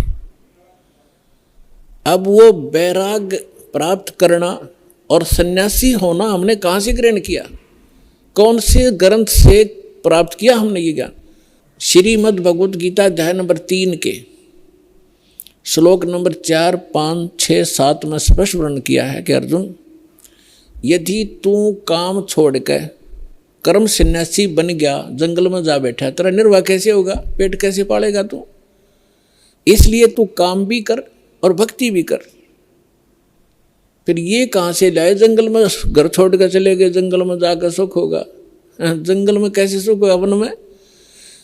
अब घर में सारी सुविधा आपको, समय पर रोटी मिल रही है, झोपड़ी है, मकान है, जैसा भी आपको सुविधा क्रमानुसार मिली है उसमें संतोष करो और उसमें बैठ कर अपना भक्ति करो। समय पर भूख लगेगी तो खाना खाया, भूख समाप्त हुई, वह इच्छा खत्म हुई, वो कल्पना समाप्त हुई तो भक्ति करेगा। यदि रोटी मिली नहीं तो भक्ति कैसे करेगा? उसी को सोचता रहेगा कहाँ से लाऊं, कैसे मिलेगी। भक्ति का सुमन, रोटी का सुमन होगा, वो भगवान का नहीं होता। अब जैसे घर छोड़कर चला गया, वैरागी बन गया, वहाँ जाकर गर्मी भी लगेगी, सर्दी भी आवेगी, वर्षा भी होगी, उसके लिए फिर झोपड़ी डालनी पड़ेगी, उसने वहाँ झोपड़ी या गुफा खोदनी पड़ेगी। और भूख लगेगी, फिर गांव में जाना पड़ेगा मांगने के लिए, दिए माई गालिए दिए एक रोटी। अब जब तक रोटी ना मिलेगी तो ना भगवान तो याद आवे कोई ना, और रोटी याद आऊंगी इसके। तो परमात्मा कह रहा है उन्हें बताया करके, जो साधना करनी चाहिए, जो उसका तरीका है वो तुम्हें पता नहीं। आप फिर ये सोच बैठे कि उन्हीं को भगवान मिलता होगा जो जंगल में चले जाते हैं, खड़े होकर तप करते हैं, दोनों के ऊपर तपते हैं। ये तो मूर्खों की साधना थी। परमात्मा कहते हैं कि दंभ करें, दंभ माने पाखंड है। लोग दिखावा ड्रामा करते हैं, बैठ जाएंगे कि तो धूना लगा के ऊंचे से स्थान पर बैठेंगे ना, खूब दूर तो सब न दिखे महात्मा बैठा है, ताकि दुनिया आने लग जाए और उसकी पूजा शुरू हो जाए। डंब करें, डूंगर चढ़ें, डूंगर माने पहाड़ पर बैठ जाते हैं जाकर ये लोग नकली। डंब करें डूंगर चढ़ें, अंतर झीनी झूल, और जग जाने बंदगी करें बोवें सूल बबूल। परमात्मा अपने सूक्ष्म वेद में कहते हैं कि दुनिया तो जनता तो नहीं सोचा ये भक्ति कर रहा है, बड़ा महापुरुष है, दूल्हा लगा कर बैठा है, कपड़े भी त्याग रखे, लंगोट बांध रखा है। और परमात्मा कहते हैं जग जाने बंदगी करे, भक्ति करे, यो बोवे सूल बबूल। तप से जो तपस्या वो करते, जैसे दुर्वासा ने खूब तपस्याएं की थी और क्या प्राप्ति की, अंगारे भर लिए अपने अंदर, तोब ये बकवाद सिद्धि की, वचन से किसी का नाश कर देना। अब दुर्वासा जी ने श्राप दे दिया बेमतलब बकवास का। अब उसने उसके बैड अकाउंट में लिख दिए, वो 56 करोड़ मानस व्यक्ति उसने मार दिए वचन से, और वो उसके बैड अकाउंट में लिखे जाएंगे। जब ये कुत्ते की योनि में होगा दुर्वासा, इसके सिर में कीड़े पड़ेंगे, वो 56 करोड़ आत्माएं इसको खा रही होंगी। ये बाल यहाँ कहते तुमने उस दरगाह का मैल नहीं देखा और धर्मराज के तिल तिल का लेखा। तीनों यहाँ बता रहे हैं जग जाने बंदगी करे। परमात्मा कहते हैं ये बोवे सूल बबूल, इन्होंने तो काटे बोली अपने भविष्य में, सिद्धि सिद्धि पा के किसी को बेनिफिट दे दिया, किसी को हानि दे दी, दोनों अपनी भक्ति अक्षीण करी, उधर से पाप इकट्ठे कर लिए। अब क्या बताना चाहते हैं परमात्मा कि घाटे बाद सब जग दुखिया। जैसे किसी को हानि होगी व्यवसाय के अंदर तो दुखी, स्वाभाविक दुखी है, तो होगा दुखी होगा। और जिसके घना बेनिफिट हो गया, जैसे किसी का 1 लाख का लाभ हो गया व्यवसाय में, वो 5 लाख का काम शुरू करेगा और 4 लाख लेगा कर्ज, फिर उसमें हो जाए नुकसान। फिर वो कर्ज जो ले लिया, नुकसान भी ना होया, काम चल पड़ा, कुछ दिन में वो मांगने वाले शुरू हो जाएंगे आने, उसने नींद आवे नहीं, कभी फैक्ट्री में हड़ताल होगी, कभी कुछ हो गया, वह समस्या हो रहेगी। कहते हैं यहाँ हानि हो जाए तो दुखी और लाभ हो गया तो दुखी, घाटे बाद सब दुखिया। और के गृहस्थी बैरागी हो, अब बैरागी बनकर जंगल में जा बैठा, वहाँ भूख लगी, समस्या है गर्मी और सर्दी वर्षा, ओले पड़े सिर में, फोड़ दे सिर ने, उसके लिए झोंपड़ी डाली, फिर बर्तन भी लाया तो इधर से मांगे मूंग गए, फिर वो सांग जोड़ लिया, 2 छोड़ कर गया था घर से, क्या फायदा है वहाँ जंगल में बैठने का। घर में समय पर टूक मिल रहा है, रोटी मिल रही है, खाओ और भजन करो, अपना काम भी करो, निर्वाह भी करो। तो ये वास्तविक तरीका यही था। इन नकलियों को देखकर हम सच्चाई हमें प्राप्त नहीं थी, हम भी ये सोचते रहे कि इन्हीं को भगवान मिलेगा, फिर भी हम छोटी मोटी अपनी राहत के लिए भगवान को याद करते रहते थे। वो भी तरीका ठीक नहीं था। कहते हैं घाटे बाद सब जग दुखिया के गृहस्थी बैरागी हो। और सुखदेव ने दुख के डर से गर्भ में माया त्यागी हो। अब माँ के गर्भ में बच्चे को अपना भविष्य का और पूर्व जन्म की सारी याद रहती है कि पिछले जन्म में मैंने क्या क्या गलतियां की, इतने मनुष्य जीवन मुझे मिले, मैंने कैसे बर्बाद कर दिए, संत पूरा मिला नहीं, साधना ठीक बनी नहीं, अटपट करके सिद्धियां प्राप्त करके अपना जीवन नाश किया, फिर 84 लाख योनियां भोगी मैंने। वो सारी इतिहास देखता रहता, पिछली बैकग्राउंड ट्रेलर चलता रहता है इसके आगे। अगला जीवन भी उसको दिखाई देता है कि इसमें मेरे साथ क्या बनेगी। तो ये सोचता है कि हे भगवान, अब के इस नरक से निकाल दाता, पीछे गलती हुई सो हुई, अब के गलती नहीं करूँगा, परम संत को खोजूंगा, केवल भक्ति करूँगा, आपकी याद करूँगा, पीछा छुटवाऊँगा, जन्म मरण का रोग कटवाऊँगा और केवल अपना निर्वाह के लिए अपना सिंपल वे से रहूँगा और निर्वाह के लिए काम भी करूँगा, लेकिन भक्ति अवश्य करूँगा, मूल उद्देश्य जानकर करूँगा, मुझे एक बार निकाल दो बात आता। तो इसी बात को याद करके सुखदेव ऋषि जी ने 12 वर्ष तक गर्भ से बाहर नहीं आए। फिर ब्रह्मा विष्णु महेश यहाँ के व्यवस्थक हैं, इनको चिंता बनी, काल ने इनको प्रेरणा की, अंडरग्राउंड रिमोट उसके हाथ में है। इन्होंने मीटिंग की कि भी एक सुखदेव नाम के एक ऋषि है, एक बच्चा है गर्भ से बाहर नहीं आ रहा है, 12 वर्ष हो गए, ऐसे अगर ये मर्यादा हमारी खराब होगी तो बहनें 12-12 वर्ष तक बच्चों को गर्भ में रखने लगेंगी तो माँ दुखी हो जाएंगी।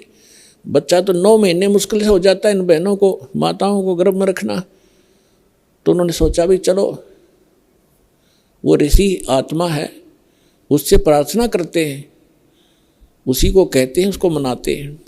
तीनों आगे, तब तीनों ने आकर कहा कि ऋषि भाई सुखदेव तू बाहर आ जा, ऐसे ऐसे हमारी परंपरा खराब मत कर।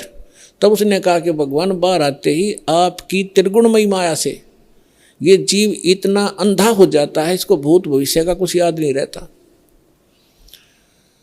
आप ये अपनी माया रोक लो, तब मैं बाहर आऊं, कुछ देर के लिए रोक दो। तो उन्होंने कहा भाई देखो इसको हम नहीं रोक सकते, ये हमारे बस से बाहर की बात है, हमारे अंदर एक ऐसा गुण भर रखा है, तो इसको हमारे लिए रोकना असंभव नहीं है। तो सुखदेव बोला मैं तो बाहर आऊं नहीं, चाहे 20 वर्ष रहना पड़ो, 100 वर्ष रहना पड़ो। तब उन्होंने लास्ट में ये फैसला किया भी हम ज़्यादा देर नहीं रख सकते, हमारा शरीर फट जाएगा, हम केवल इतनी देर रख सकते। ये देख ले कितना क्षण है। सुखदेव जी ने कहा कि आप इतना ही रख लो, देर रोक दो इसको। तो जब वो बाहर आते हैं तुरंत उनकी तीनों गुणों का जो इफेक्ट है हमारे ऊपर एकदम असर करता है। उस समय जब वो माँ के गर्भ से बाहर आया तो वो इतनी देर रोके, इतनी देर में बाहर आ गए, वो चले गए। अपने आत्माओं उसको इस दुख के डरते हैं, गर्भ में माया त्यागी कि मैं इस संसार के चक्कर में नहीं पड़ूंगा, अपना मोक्ष कराऊंगा। मोक्ष बालकों का खेल है। घर से उठ गया आकाश, पिछले संस्कार से उसमें इतनी सिद्धि थी आकाश में उड़ जाता था, आकाश में उड़ गया, आगे जाके धरती पर टेकना तो पड़ेगा, आकाश में कितने दिन रहेगा, रोटी भी खानी है, आगे नहाना धोना भी होता है, फिर वह पृथ्वी पर फिर गिरा वापस। कहने का भाव ये है कि फिर इस पिछले पूर्व जन्म के भक्ति शक्ति से कुछ सिद्धियां आ जाती और उन सिद्धियों से हम ये मान बैठते हैं कि ये बड़ा महापुरुष है। सिद्धि तो इस प्राणी का सबसे बड़ा दुश्मन है। अरे इसके लिए ये, इसी के कारण ये सब ऋषि और महर्षि प्रसिद्ध हो रहे थे। अंत में आपने कथा बहुत बार सुनी है सुखदेव ऋषि की। ये ऋषि महर्षियों में जाता था, इसका बड़ा सत्कार करते थे, स्वर्ग लोक में जाता था, वहाँ भी इसको विशेष आसन दिया जाता था, बड़े महापुरुष हैं। एक दिन विष्णु लोक में चले गए। प्रत्येक डिस्ट्रिक्ट में और प्रत्येक प्रांत में गवर्नमेंट रेस्टोरेंट, गवर्नमेंट वो होते हैं, ये रेस्ट हाउस होते हैं, उसमें उच्च अधिकारी ही रुका करते हैं। तो ये सुखदेव प्रत्यक्ष भगवानों की इन लोकों में, शिवलोक में, विष्णु लोक में, ब्रह्मा जी के लोक में, इंद्र के लोक में, इनके अपने अपने अलग से रेस्टोरेंट हैं जिसमें अधिकारी गण यानी देव लोग ही जाकर रुकते। तो ये पहुंच गया वहां पर सुखदेव ऋषि विष्णु जी के लोक में। उस रेस्ट हाउस में जाने लगा, सामने खड़ा था गेट कीपर, उसने रोक दिया, ऋषि जी रुको। कहाँ जी बोलो, आपका अपॉइंटमेंट लेटर दिखाओ, आप कौन हो, किस रैंक के हो। क्या मतलब कि आपका गुरु कौन है?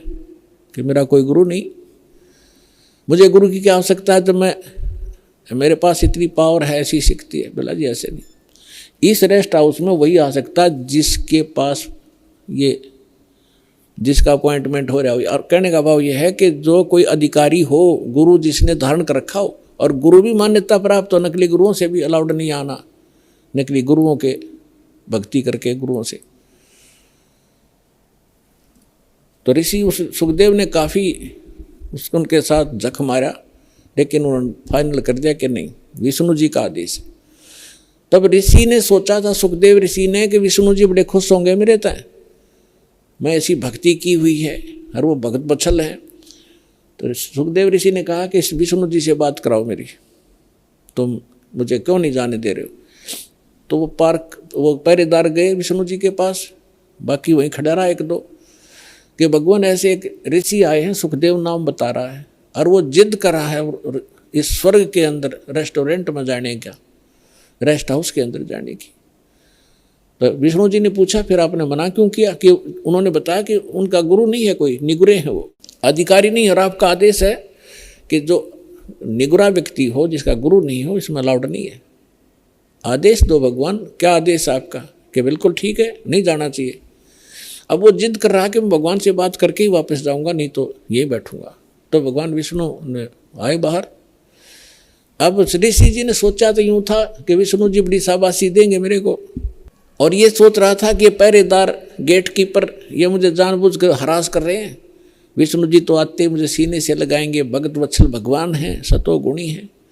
जब भगवान विष्णु ने आकर पूछा कि ऋषि जी क्या वाद विवाद है तुम्हारा, यहाँ कैसे आए आप, तो आधा फ्यूज तो वहीं हो गया भगवान के चेहरे को देखकर कि आज ठीक ढंग से बोल नहीं रहे। तब ऋषि ने कहा कि सुखदेव ने जी, मैं ऐसे ऐसे, सुखदेव नाम है मेरा, और मैं रेस्ट हाउस में, इस रेस्टोरेंट में जाना चाहूँ था स्वर्ग में, इन्होंने मना कर दिया जाना, इन्होंने मुझे रोक दिया। तो भगवान विष्णु ने उन्हीं के सामने पूछा पहरेदारों से, भी क्यों रोक दिया आपने ऋषि जी को? पहरेदारों ने बताया कि आपका आदेश है, जिनका गुरु नहीं है, मान्यता प्राप्त गुरु, वो इस आपके रेस्टोरेंट यानी इस आपके स्वर्ग में अलाउड नहीं है। तब विष्णु जी ने पूछा क्यों ऋषि जी, आपका कोई गुरु नहीं? अक नहीं जी। सुखदेव बोले नहीं, मेरा कोई गुरु नहीं, कि जाइए आप यहाँ से और गुरु बना कर आइए यहाँ पर। अपने आत्माओं देखो, सूक्ष्म वेद से ज्ञान से आपको पता चलेगा, सूक्ष्म वेद से, ये तत्व ज्ञान से। अब देखो, अभी तक हम क्या देखा करते, दास ने खूब देखा, जिन्होंने लाल कपड़े पहन लिए और कोई गुरु पद प्राप्त कर लिया, घर त्याग दिया, सन्यास हो गए, ब्रह्मचारी हो गए, तो वो ये सोचा करते गृहस्थी तो एक नेग्लेक्टेड आदमी है। उनको ये जैसे पहले शूद्रों को सोचा करते थे, इनकी ऐसी दृष्टि थी इन ऋषियों की कि गृहस्थी तो एक वैसे रिजेक्टेड आदमी होता है, आदरणीय नहीं होता।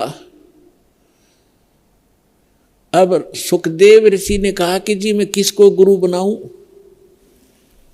मेरे योग्य गुरु पृथ्वी पर नहीं है। तो भगवान ने कहा कि ऋषि जी ये भी तेरा वहम है, तेरा अहंकार बोल रहा है, और जाइए राजा जनक से को गुरु बनाइए। राजा जनक को गुरु बनाना, जो सीता जी के पिताजी कहलाए थे राजा जनक। अब राजा जनक के काफ़ी रानियां थी, गृहस्थी थे और भगत भी थे। अब सुखदेव ऋषि इतना अहंकारी कि गृहस्थी लोग, राजा लोग तो मेरे चरण छूते हैं और मैं गृहस्थी को जाकर के, राजा को जाकर के नमस्कार करूं, क्योंकि गुरु बनाना है तो प्रणाम भी करना है, दंडवत भी करनी है, मत्था भी रगड़ना है। अहंकार खड़ा हो गया,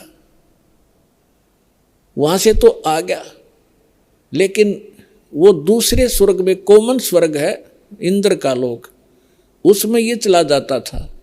जब उसमें दोबारा गया उस दिन उसका चेहरा उतरा हुआ था। अन्य जो देव वहां बैठे थे वो कहने लगे, ऋषि जी आज क्या बात है, मायूस बहुत हो तुम। तब ऋषि ने कहा कि ऐसे ऐसे मैं विष्णु जी के लोक में गया था, भगवान ने मुझे स्वर्ग में प्रवेश करने से मना कर दिया। तो जितने भी वहाँ बुद्धिमान भगत संत महात्मा बैठे थे, ऋषि और देव, वो कहने लगे ये बात दचीनी सुखदेव, आपकी बात हमारा गले नहीं उतर रही कि भगवान विष्णु और आपको ऐसे अनादर किया आपका, नहीं कोई बात बता, गलती क्या है। तब उसने बताया कि भगवान ने कहा कि तू गुरु नहीं बना रखा, इसलिए आप यहाँ रहने के अधिकारी नहीं हो।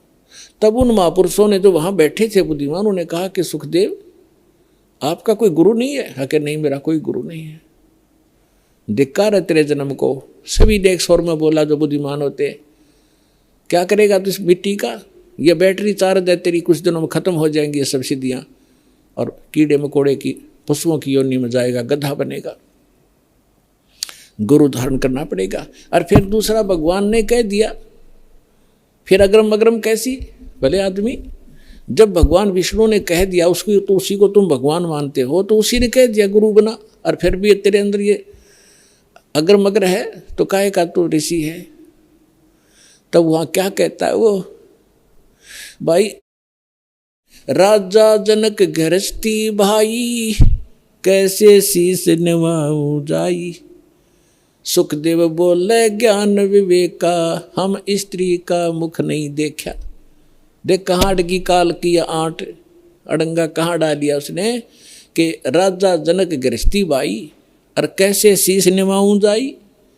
और बोले सुखदेव ज्ञान विवेका, अपनी बुद्धि से उसने खूब सोच समझ गया बात कही कि मैंने स्त्री का मुख नहीं देखा, मैं तो बाल ब्रह्मचारी हूँ और राजा है, गृहस्थी आदमी है, उसके घनी नारायणियाँ भी कई हैं, और उसको कैसे माथा टेकूंगा, कैसे ना सिर झुकाऊंगा, मेरी तो नाश हो जाएगा इज्जत का। तब ऋषि बोले भाई इज्जत ले ले, अर्चे भगवान ना तो अगली जन्म में गधा बनेगा, या सारी इज्जत तेरी बिखरती फिरेगी ऋषि जी। अब उसको फिर एक झटका लगा एकदम, क्योंकि महात्मा भगत है वो, चल भगवान के लिए भटक रहा है, उसके अंदर जगह है भगवान की, लेकिन अज्ञान अहंकार, अज्ञान से अहंकार बनता है। तो उसको एकदम झटका लगा और उसकी एकदम पिछला बैकग्राउंड चल पड़ी। उसको थोड़ी सी झलक दिखाई दी कि एक समय ये सुखदेव ऋषि 84 लाख योनियों भोग रहा था, गधे की योनि में भटक रहा, जन्मा था और अंधा हो गया। कुम्हार ने उसको त्याग दिया, जंगल में चला जा रहा था, एक पगडंडी पे अटकल सी लगाता हुआ, आगे जाके एक नाला था थोड़ा सा 2.5-3-4 फुट का, लोग उस पे उसके ऊपर से कूद जाते थे और उसको कदम रख जाते थे आगे पीछे, ऐसे कोई इक्का दुक्का जाता था उस रास्ते से। तो सुखदेव यानी उस गधे अंधे ने वो दिखा नहीं नाला, और उस नाले में फंस गया, आगे मुंह टिक गया, पीछे दबैक लाग गई। अब कोई इक्का दुक्का व्यक्ति वहाँ उस रास्ते जाता था, दिन में 2-3 दिन में एक आध, वो निकाल नहीं सका उसको, उसके कमर पे पैर रखे व्यक्ति और पुली बना ली, पार होने लगे उसके ऊपर से।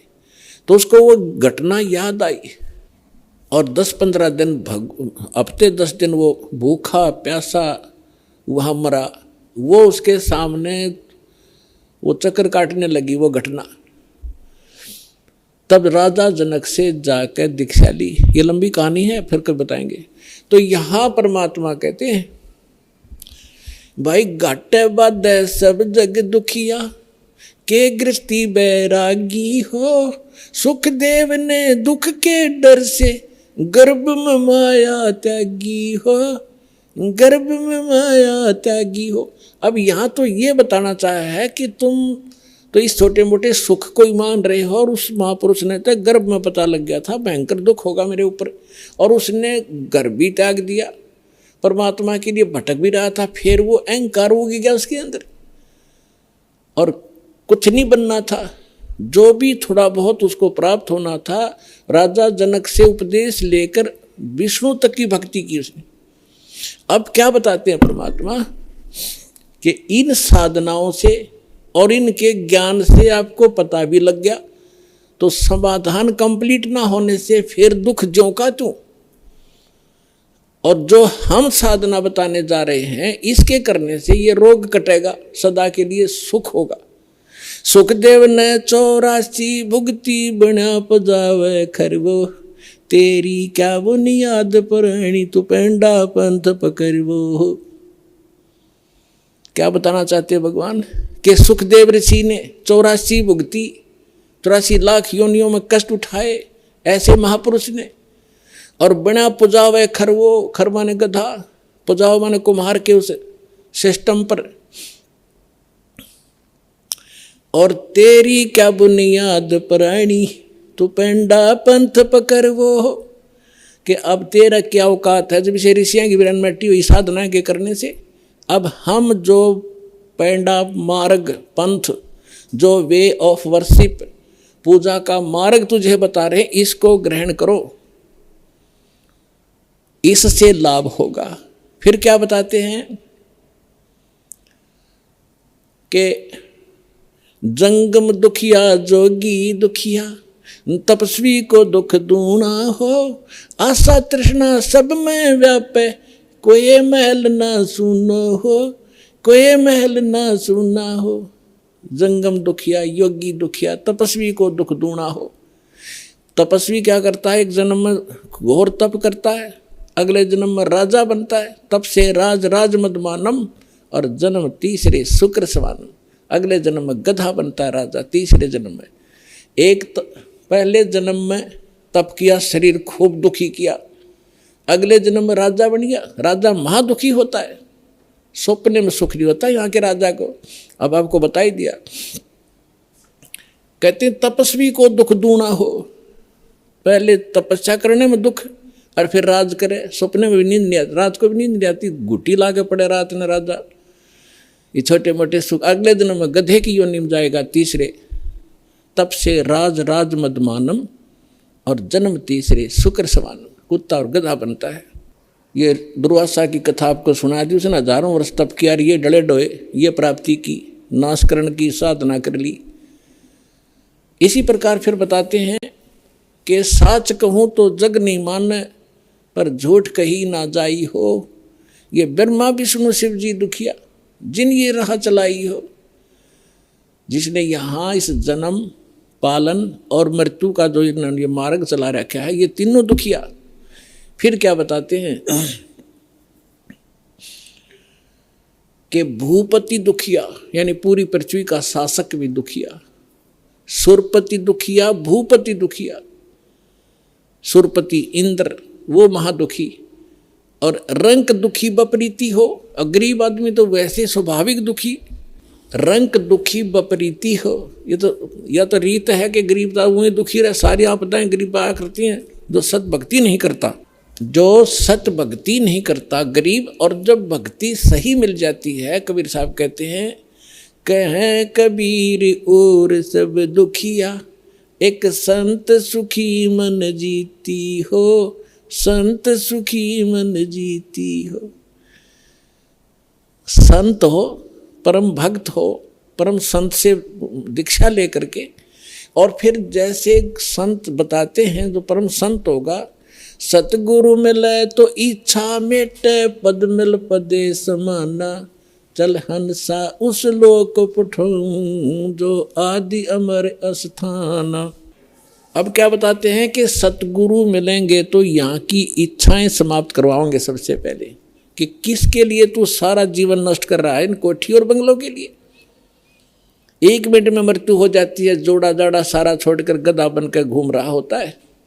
तो कहते हैं जब संत वो भक्त सुखी होगा जो इस तत्व ज्ञान के आधार से अपना जीवन सफर तय करेगा, और कोई इस पृथ्वी पर सुखी नहीं हो सकता। समर्थ का शरणाग हो रघुहोरी हो, और कदे न हो ए काज राम रंग होरी हो। समर्थ की शरण में आओ, यहाँ के अंगार भी बुझा देगा आपके लिए, आपके जीवन में कांटे भरे उनको साफ कर देगा,